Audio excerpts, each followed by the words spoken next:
They were loud, dangerous, and on top of the world, but in 1985, something changed. After Shout at the Devil made them the kings of the Sunset Strip, Mötley Crüe returned with Theater of Pain. And not everyone was impressed. The sound was cleaner, the makeup was heavier, and some fans felt the danger was gone. So what happened? Was this just a natural evolution or the beginning of their downfall? Let's rewind the clock and find out, is Theater of Pain the album that killed Mötley Crüe's edge? Theater of Pain by Mötley Crüe was released on June 21st, 1985. It's celebrating 40 years, but it's often cited as the downfall of Mötley Crüe, not because it was a commercial failure, but because it marked a significant shift in their sound, image, and perceived authenticity that alienated a portion of their core fan base and signaled the beginning of their most creatively conflicted period. In today's video, I will be talking about the history of Theater of Pain, from the success of Shout at the Devil, the Razzle incident, the change in sound, the reliance on power ballads, and how it led to their downfall. The story begins with the success of their album Shout at the Devil in 1983. It was their second album. It was a massive breakthrough. It established them as leaders of the LA glam and sleaze metal scene. It was raw, aggressive, anthemic, and dangerous. It wasn't just a successful album. It catapulted the band from LA club heroes to international superstars and defined the sound and aesthetic of the original glam sleaze metal scene. The reason it was successful was that it continued with the sound from their debut album, Too Fast for Love. That album had an intense underground buzz and a dedicated following in the LA metal scene. They could write catchy songs and put on a great live show, so their next album, Shout at the Devil, needed to deliver on that promise. Not only that, but the LA scene was exploding. Sunset Strip had bands like Rat, Wasp, Quiet Riot. They were all gaining traction. But there was a hunger for a definitive breakout act with maximum shock value and attitude. Heavy metal was beginning to crack the mainstream harder than ever before. Shout at the Devil came at the perfect moment to ride that wave with an uncompromising yet accessible sound. It was the album cover that had a stark black and white gatefold sleeve featuring the band in full, this androgynous, spiked and studded clothing, and it had this reverse pentagram. It was controversial, it screamed defiance, and it tapped directly into the era's satanic panic, which led to a lot of attention as well as bans from a few retailers. Their concerts became legendary for their sheer volume, pyrotechnics, debauchery, and Vince Neil's high-wire acrobatics. These live shows gave them a reputation of being the most dangerous band. Shout at the Devil peaked at number 17 on the Billboard 200 and stayed on the charts for over a year. It went 4 times platinum within a few years, making it one of the best-selling hard rock and metal albums of the early 80s. But why was its success so significant? It took Mötley Crüe from underground heroes to household names. Therefore, the music industry started to take LA glam metal scene more seriously. It proved that heavy music with extreme imagery could sell millions. Now, what does all this have to do with the album in question, Theater of Pain? I'm going to get to that. But first, there was a tragic incident that took place a few months before the release of this album, and we need to talk about that first. The lead singer of the heavy metal band Mötley Crüe was back in court today. He was ordered to begin serving a 30-day jail sentence for manslaughter and drunk driving. 24-year-old Vincent Neil Wharton will surrender himself at the Gardena City Jail on July 14th. Last July, he pleaded guilty to manslaughter and drunk driving charges in the head-on crash of his car in December of 1984. A passenger in his car was killed, and 2 others were hurt.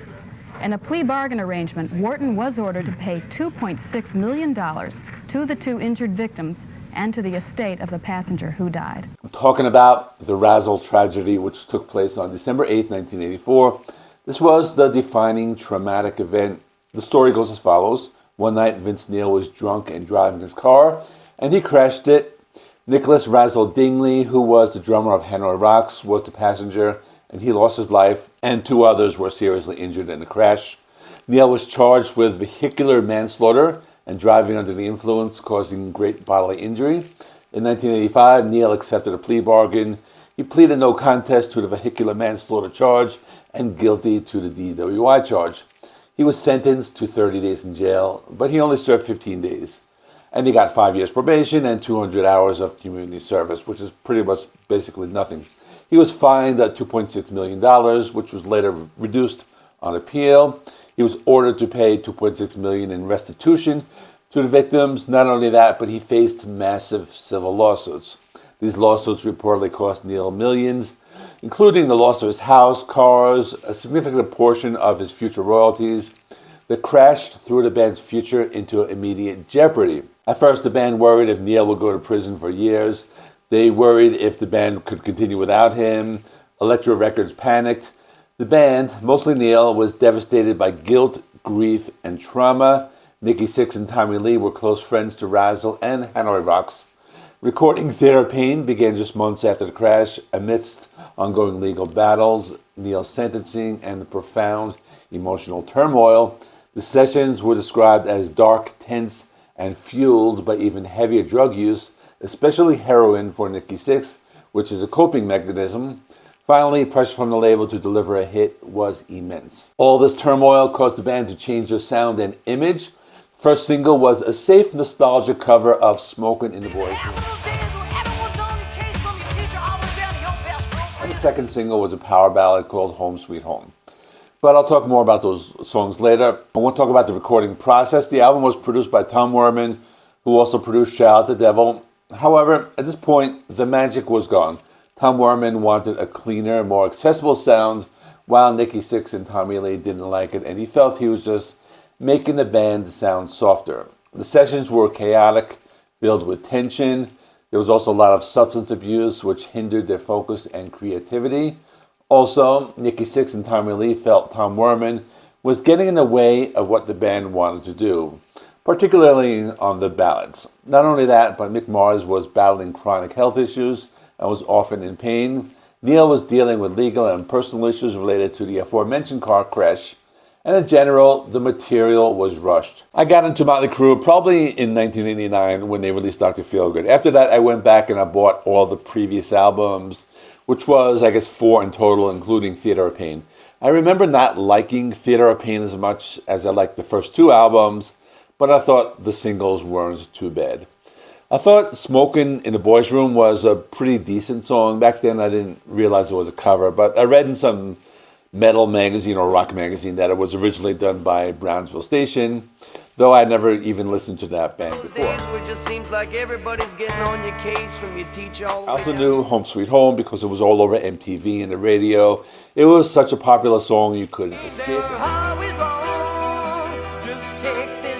I think it's good. I still like it, but aside from that, I felt a lot of the songs on the album were kind of forgettable. Now that I've gone back to the album a few times, I think there are a few tracks on side B, or if you have the CD, the second half, that are kind of hidden gems. For example, there's a song called Tonight We Need a Lover. Track number 6, a perfect example of what the 80s glam metal scene was all about. Had the guitar riffs, the attitude, the innuendo-filled lyrics, so I thought it was a pretty good song. The song after that was called Use It or Lose It. Sounded more like a traditional heavy metal song. I felt it had more of that Shout at the Devil type of sound. The opening guitar riff was almost like something from Iron Maiden. So it was another pretty decent track. Then there's Save Our Souls, which had a slower, almost doom metal style riff, very Black Sabbath-esque, and kind of reminded me of Twisted Sister's Stay Hungry album. Still glam, but with some heaviness to it as well. Then there's the more generic stuff like Raise Your Hands to Rock, which is one of those semi-acoustic tracks. Honestly, one of the most generic glam metal songs ever put to tape. The last song, Fight for Your Rights, was decent. I don't have a lot to say about it. It was pretty representative of the band's overall sound. As for side A, it had more of the commercial sounding tracks. The opening track, City Boy Blues, wasn't too bad. But I think I just didn't like the song title. And then another song, Louder Than Hell. Shout to Devil vibes too, but again, very generic title and lyrics. And one song I haven't mentioned yet is Keep Your Eye on the Money. Very generic song, so I don't have much to say about it other than the guitar tone, which I kind of liked. But despite this, I believe Theater of Pain was the start of Motley Crue's downfall. The main reason I think is that they were losing their edge. Their first album, Too Fast for Love, was raw, full of attitude, had great songs, didn't have the high production value. And then after that, it came Shout at the Devil, which is a classic. They had that edge, the dark image, the certain dangerous energy that made the album stand out. But with Theater of Pain, you can hear them getting softer. And it wasn't just the music. Their image changed too. This is when they started wearing more makeup, pink spandex, and embracing more of a glam look. Another issue was there a lot of fans felt they were selling out. Songs like Home Sweet Home were clearly aimed for radio play, and they were moving further into glam and away from the traditional heavy metal sound that they started with. The album also isn't very cohesive. It's a mix of styles, some glam, a couple of ballads, a few tracks that sounded like leftovers from Shout at the Devil. Not an album that plays well as a whole. It's more like a collection of individual songs that might make it onto a playlist. It also received a lot of negative reviews at the time. Critics said the production was too polished, the album lacked originality, and overall it just wasn't as strong as the first two. Another factor in their decline was the band's growing internal issues, everything from the Razzle incident to Nikki Sixx's substance abuse problems. They weren't getting along with their producer, and all this turmoil dragged them down. This album, in many ways, proved that the band couldn't handle success. The chaos around them started to affect the music and helped fuel their downfall. On the other hand, the album was influential. Home Sweet Home became one of the first major power ballads to blow up on the radio, paving the way for a wave of power ballads that dominated rock between 1985 and 1990. After that, nearly every metal band had their own slow, emotional hit. Motley Crue also influenced the glam metal image. Bands like Poison or Pretty Boy Floyd and many others followed their lead with their makeup, clothes, and overall aesthetic. Theater of Pain is probably one of those albums that needed to be made for the band to evolve, but over the years, it just doesn't hold up as well as some of their other records. I'd say their first two albums are definitely their best. I'd also give credit to Dr. Feelgood because that was almost a comeback, but that's a completely different story. In the end, Theater of Pain wasn't a failure for Motley Crue. It was actually their biggest success at the time. People sometimes call it a downfall because the music and style changed in a way many fans didn't like. The album was made during a tough time for the band. They were dealing with personal loss, legal trouble, drug problems, and fights within the group. Because of that, the music lost some of its wild, powerful feel and sounded more polished and made for the radio. The album made them superstars and also included one of their most famous songs, but it also upset some of their longtime fans and got bad reviews. It showed that the band was starting to care more about fame and money, even more than the music itself. Even though it's a very different album, it's still a big part of the band's history and the glam metal scene of the 1980s. So that's the album Theater of Pain. Love or hate it, there's no denying its place in Motley Crue's wild history. Let me know what you think. Is it an underrated gem or the beginning of the end? Leave me a comment and let's talk about it in the comments section. If you enjoyed this video, make sure to like, subscribe, hit the notification bell so you don't miss any of my future rock and metal breakdowns and history lessons and all that fun stuff. And I actually did a video on Dr. Feelgood, so if you want to check that out right there. And I guess that's all. Thanks for watching, and I will see you in the next one.